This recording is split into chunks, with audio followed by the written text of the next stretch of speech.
Who would win in a fight? Morgana from League of Legends or Vengeful Spirit from Dota 2? Today we'll be judging these in two different battles, one the battle of the lore and one the battle of the in-game abilities. First up, we'll go into the battle of the lore. If you need a little lore summary on each of the champs, here you go. If not, skip to the time on the video.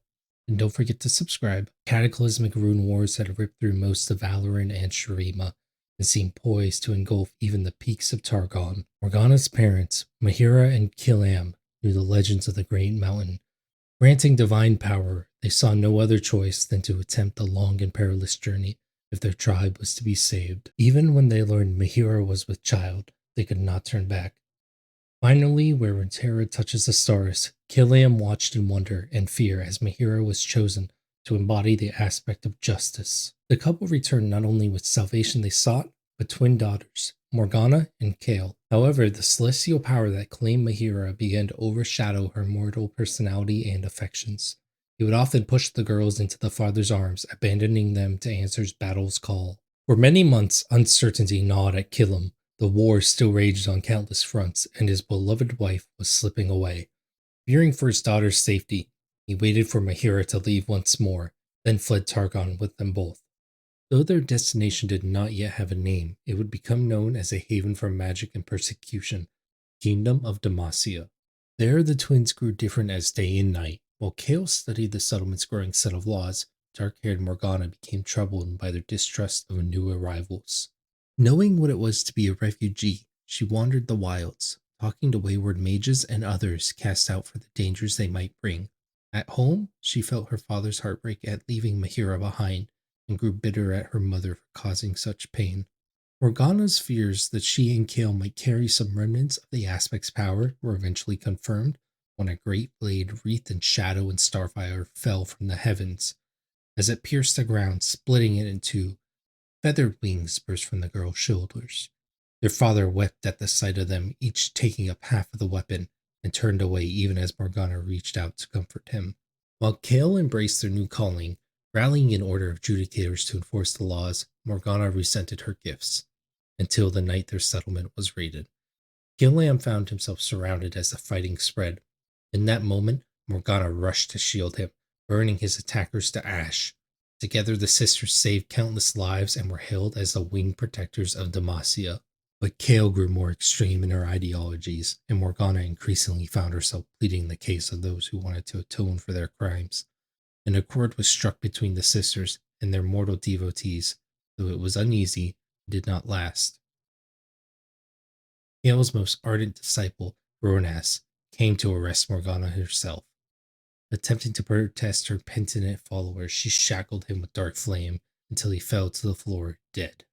Divine fire lit the city from above as Kayle swore to bring Ronas's killer to justice, and Morgana met her sister in the skies. They raised their blades, each matching the other with arcs of blinding light and burning darkness that lashed down at the buildings beneath them.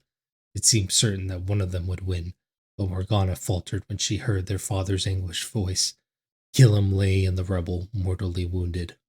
Howling with grief, Morgana hurled her half of their mother's sword at Kayle and plunged to the surface like a meteorite.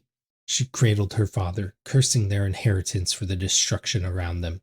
Kayle landed dumbstruck, and Morgana demanded to know if the smiting of the wicked mortals included Killam, whose crime was stealing them away from their mother. Kayle gave no answer, but soared into the heavens without looking back. Morgana's wings became an inescapable reminder. Over the centuries, her tale fell into myth, and the name Morgana was all but forgotten. To this day, the people of Demacia venerate the winged protector. They recall only the glory and truth of one sister, while Morgana's dark outburst and belief in personal redemption became the mysteries of the Veiled One. Through all of this, she still refuses to abandon those who would seek her aid. Bitter, betrayed, she bides her time in the kingdom's shadows, knowing with certainty that Kayle's light will someday return to Runeterra, and all will face her judgment.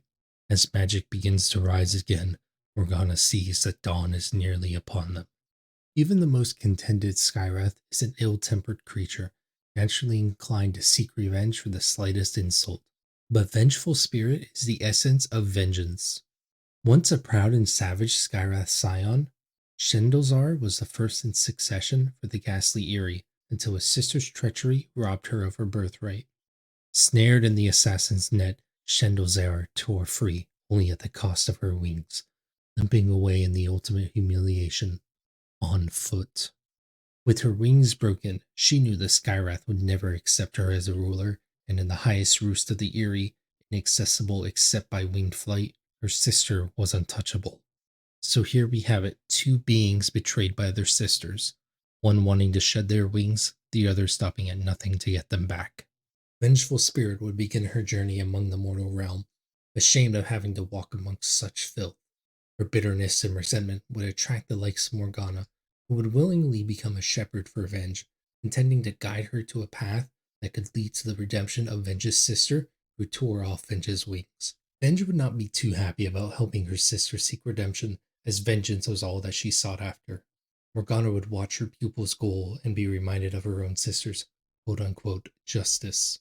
As their days of traveling would continue, eventually Venge would bring up the question of Morgana's chained wings, promising to help her find her vengeance on those that chained her. Morgana would simply reply that there is no need, as she willingly bound herself as penitence.